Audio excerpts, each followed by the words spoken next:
Hi, everyone. I'm Julie Livingston, president of Want Leverage Communications, and I'm here for another episode of Julie's PR Patter, where I bring in the fabulous people at my marketing and public relations network to share tips and advice of what can work for your business.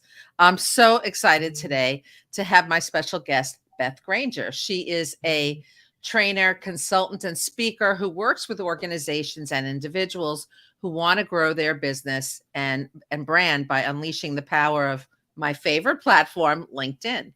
Her clients call her part friend, part consultant, part confidant, a sales enabler, and a LinkedIn oracle. I love that one, Beth.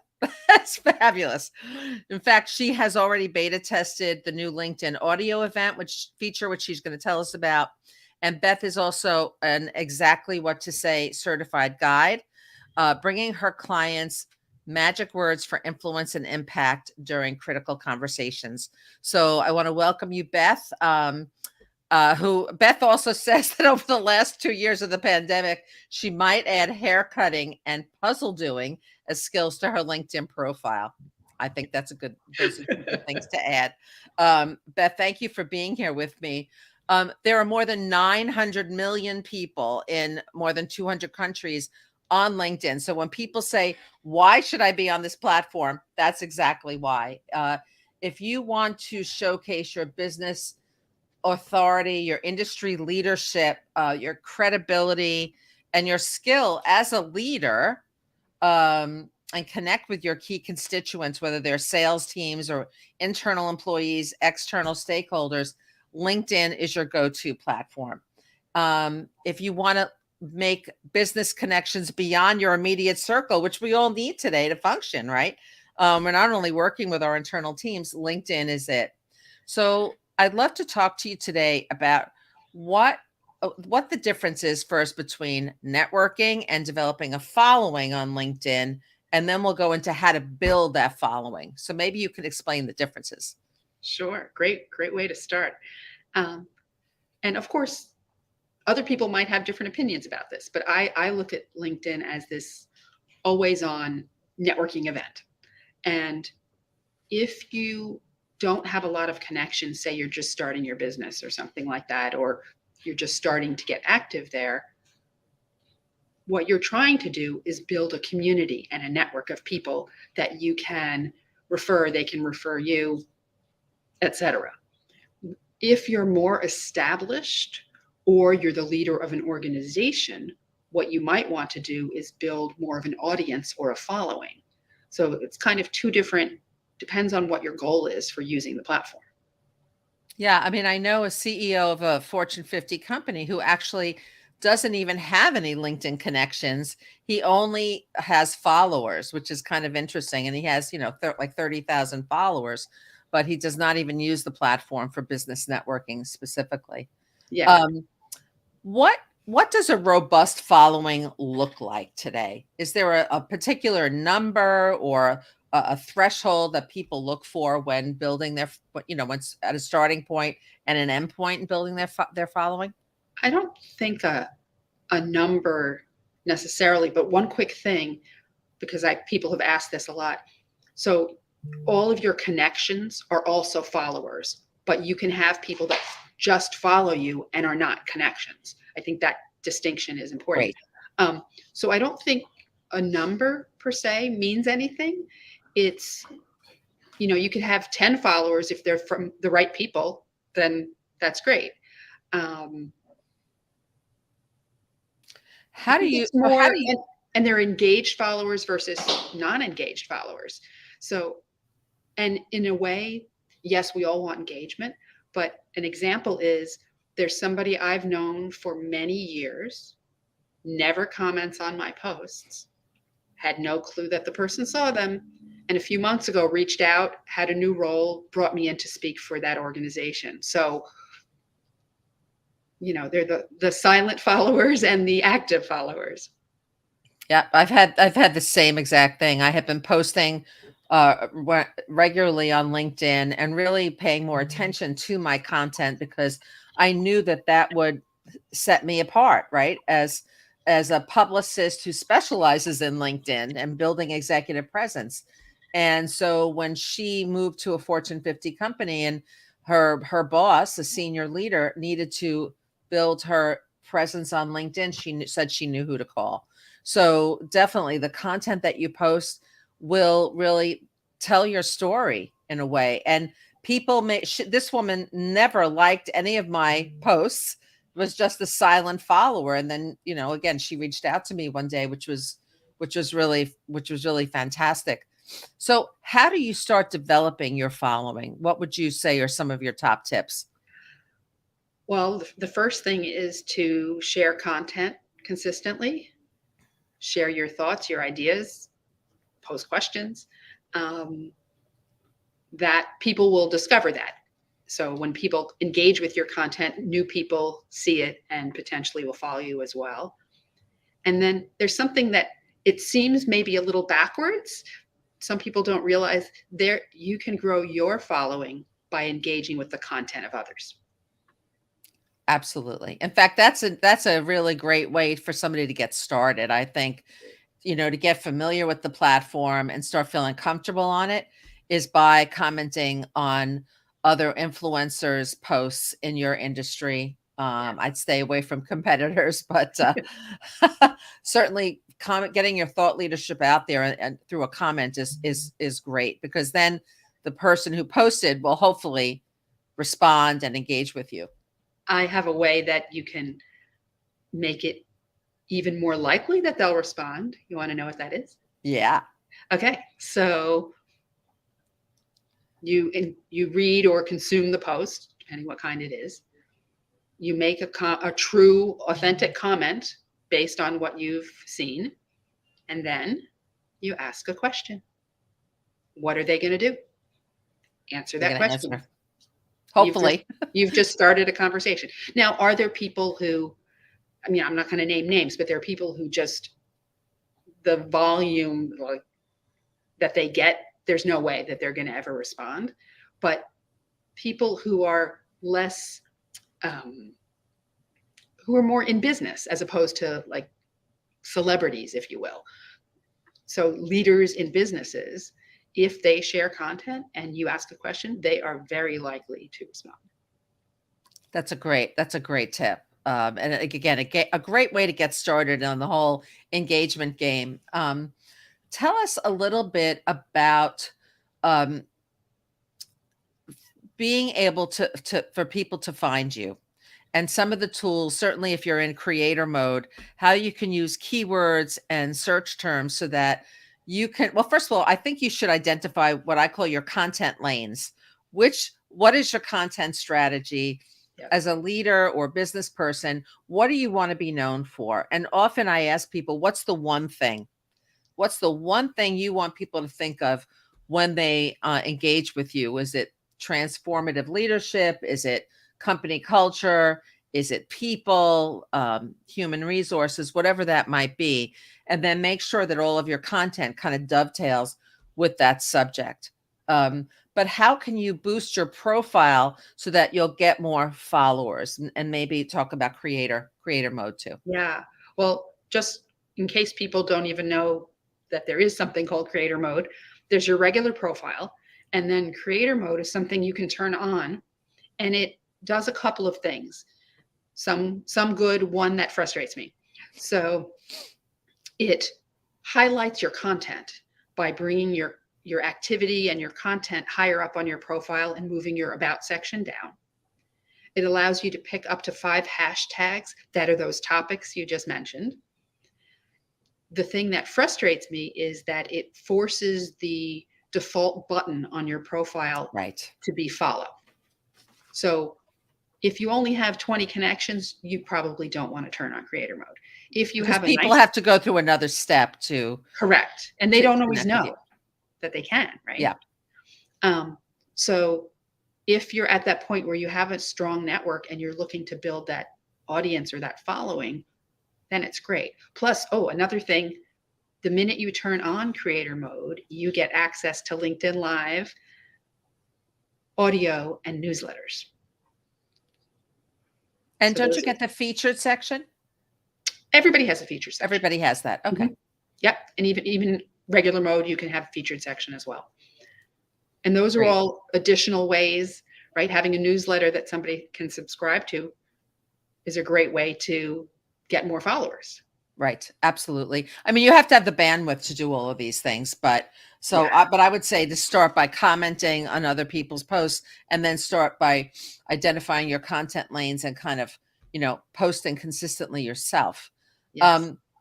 Tell us a little bit about the hashtags, because a lot of my clients will say, "Oh, I like this hashtag or that." They just pick something out of thin air, Right. but you really want to use search terms that people are looking for, don't you? I mean, Yeah. what's the difference between a clever hashtag and something that people really use? So what I've seen work really well is if you pick, of the 5 hashtags, if 4 of them are that you can have on your profile, if the 4 of them are known hashtags that you want to be known for, that you want people to, that people Yeah. already follow, and then the 5th one, and I don't personally do this, maybe I should. A lot of people will make a personal hashtag. Okay. So mine is Beth Granger Says. Don't know why, just it was my Twitter handle. And so you can use that both on your profile, but also on your posts, because that way you can say to people, hey, follow this hashtag to see all my content. Wait. So that idea of a clever hashtag, it can be, or if you have a company tagline, maybe it's that. But for the most part, you want to pick hashtags that people are already looking for. And you can find that you can find what the following is for a particular hashtag by putting it in with the hash sign, put it in the search bar, and it should come up to see if there are more than 10,000 followers, let's say. Yeah, That's usually what I go with, but it depends how specialized you want to get. yeah, exactly. So tell us about this new feature. You got to try it out, the new audio event feature. Yeah, it's, well, for those of us that jumped right into Clubhouse when it came out during the pandemic, it's like that, but on LinkedIn. So it's the ability to have an audio only conversation, and anyone can attend. Only people who have access to it can, and it may be rolled out completely now, I'm not sure, can host an event. And you can join it or host it from your phone, from the desktop. And to me, conversations are so powerful that having these it's a great way to do things. And you can do it any way you want. It can be you bringing people up to the stage to speak. It can be a panel discussion. I tested all sorts of different ways to use it. And it's a wonderful way for people to meet each other too, because you get to see who else is attending and you can check out their profiles and engage with them as well. That's great. And then you don't have to do the visual setup that we have here. You're not on camera. Right. And you don't need a third-party tool like you're using Okay, StreamYard. that's great. That's great. So you could really just do it kind of off the cuff. Yes. Yes. That's fantastic. I definitely want to try that out for sure. Yeah. I'll try one with you if you want. Yeah, well, that would be great. I'd love to do that. When everybody has their own style of communicating on LinkedIn, and I think that is another important thing to recognize, that you really should develop your own persona so that you really do kind of stand out more, and that people will follow you because of what you talk about and the way you talk about it. Tell me about some of the creative ways you've seen people build their following on the platform. Oh, so many ways. First of all, I like what you said about people building their persona, if you will, and it should sound like you. So important, right? And even if the authenticity factor is critical, because first of all, I think when I'm doing content creation for senior leaders, one of the most important things is for leaders to come across as human beings. They're no longer like a figurehead, but people want to feel that they know them. Yeah. That's one of the most important things, because when people feel they know you, you are developing trust with them and they are trusting you. And that's where you sort of start developing this rapport. Exactly, exactly. And that's why you see little bits, for instance, on people's profiles, little bits of personal information, but not private information, is the way I like to say it. You know, somebody I know in their profile video, they're holding their dog, and it goes with it just makes sense for them. I might not do that, but for them, Yeah. it works, right? So, and I think that's also a factor of the pandemic. We've come to realize you can't always separate work from who you are in ways that people used to in the past, and it's okay to be human and share that side of yourself. So I like that. I do too. And you brought up the LinkedIn profile video, which I think is another interesting way to sort of connect with others and build and get them to follow you, because they're really. So tell us a little bit about how you do that. And because I think you have to do it from your phone, from the app. Well, you have to upload it from your phone. You can, yes, and you can record it right from your phone. I recorded mine on Zoom and then did some, made it fancy with captions and stuff. But you have to have it on your phone in order to upload it. I don't know why I have a theory that the desktop people and the mobile people work in separate buildings and aren't allowed to talk to each They other. don't talk to each other. But, right now that's what you can do. You can do it right from your phone. It's up to 30-second video. And when you come to somebody's profile, the video will start moving without sound, kind of like a Harry Potter painting. And it's just a wonderful way to hear somebody, to see somebody, a little introduction. I agree. And sometimes it's like a little surprise. You don't expect that to happen, but when you're hovering your cursor over it, you'll see it pop up. And no, I use mine. I also use the name pronunciation feature where I instead of just pronouncing my name, I think you have 15 seconds to record a little message about what you do. So it's like one sentence. Yep. And I think that that's helpful too. Again, it really gives people insights on the person behind the profile, who you really, really are by the sound of your voice, what you look like, how you smile, your facial expression, et cetera. Yep. So Absolutely. tell us about posting cadence and scheduling your posts. And then also about newsletters and articles, because people do tend to get a little overwhelmed by all of this. Where should they start? And what are your tips for crafting some really juicy content? That's a lot of questions built into one there.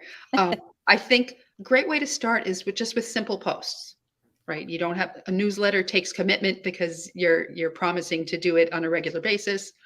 I don't.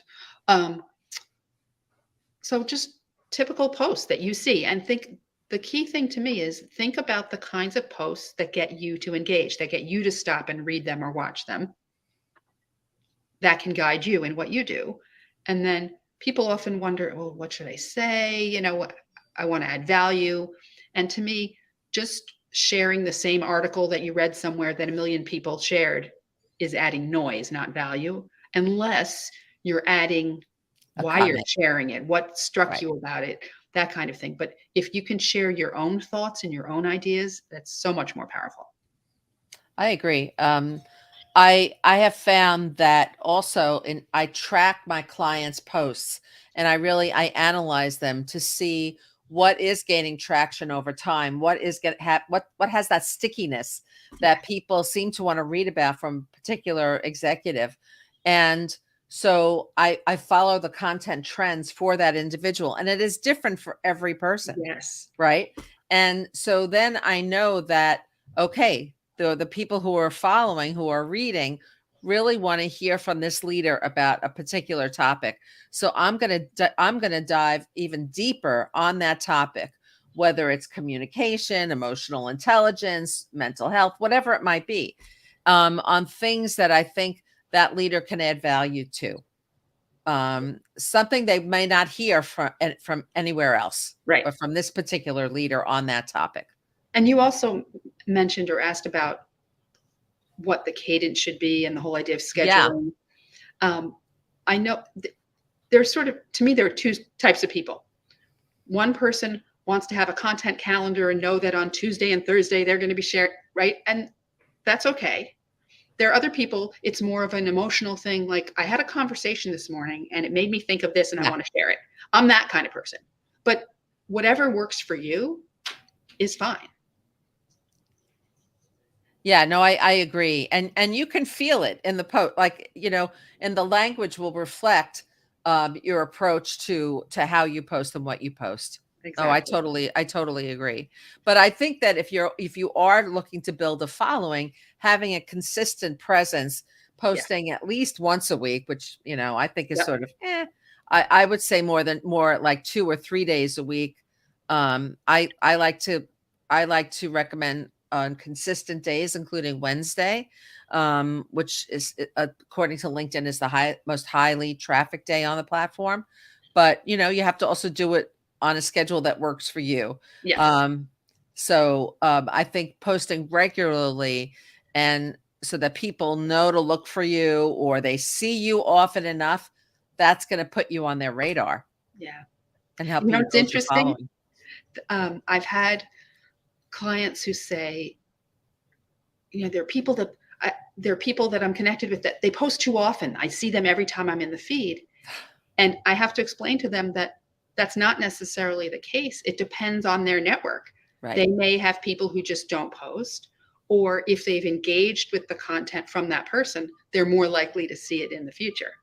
So, um, And that's not necessarily a bad thing if they're always seeing somebody on right, LinkedIn. Maybe that person is doing the right thing by, right, really maintaining a consistent presence and they're building their following by doing that. They're on the radar of readers who are regularly surfing the platform for information. exactly, exactly. Well, Beth, I can't believe this went by like in a second, but is there anything else you'd like to add about to close out our conversation about building your LinkedIn following? No, I think we talked about so many things just to get people thinking about it. And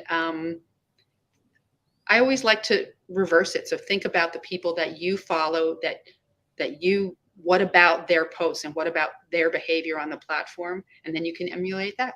I love that. I think, yeah, I've learned so much by following people I admire, who have big followings and a lot of engagement going on, lots of comments and shares and reposts. Um, I've learned a lot about my own content and the content I create for clients too, by just looking at what others are doing. I mean, it's just like immersing yourself, and it's all right there in front of you. Yep. And to experiment, that's the thing, right? To Yes. just the platform is constantly changing. I mean, you're a beta tester for them, Yep. um, and just experimenting to see what works for you. Exactly. And what works for one person, your network's different than my network. So Yeah, definitely. Well, thank you, Beth, so much for joining me today. I really appreciate it. absolutely. You can reach Beth at her website, bethgranger.com, and I'll see you next time on another episode of Julie's PR Patter.